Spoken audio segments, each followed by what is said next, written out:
ఆమె టర్న్ తీసుకున్నట్టుగా ఏం కనిపించట్లేదా? ఏముంది ఆవిడ దాంట్లో కొత్తగా మారిన దాంట్లో ఈ మధ్యన బాబు గారిని టార్గెట్ చేయడం, మన లడ్డు విషయంలో చంద్రబాబు గారిని కొంచెం గట్టిగా మాట్లాడారు. ఏమనలేదు. ముందైతే లడ్డు విషయంలో అన్ననే తిట్టింది, తర్వాత అది పార్టీ వాళ్ళు ఎవరు అన్నట్టున్నారు, అందుకని లడ్డు విషయంలో సిబిఐ దర్యాప్తు చేయాలని కోరింది. ఆవిడ మొత్తం ఉపన్యాసం అంటే ఖచ్చితంగా పావు వంతు వాళ్ళ అన్నయ్య తిడుతుంది, మిగతాది దాంట్లో అసలు విషయాన్ని డైవర్షనల్ చేసుకొస్తుంది.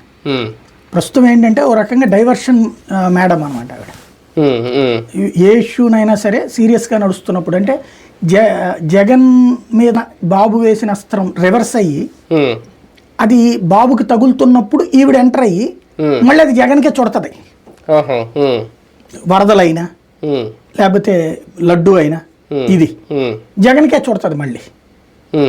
అంతే తప్పించి ఇక్కడ ఆమెమి నిజంగా జనాల కోసం చేస్తుందని ఆవిడ కూడా ఫీల్ అవ్వట్లేదు. అంటే అధికార పార్టీకి అయితే వ్యతిరేకంగా ఏం లేదు ఆమె ఆలోచన. ఏం వ్యతిరేకం ఉందని?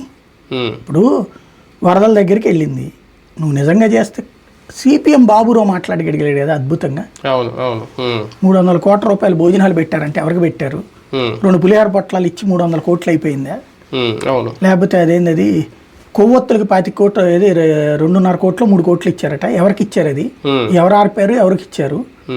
మంచినీళ్ళ బాటిల్కి 40 కోట్లు ఎంత ఇచ్చారట, ఎవరికి ఇచ్చారు బాటిళ్ళు?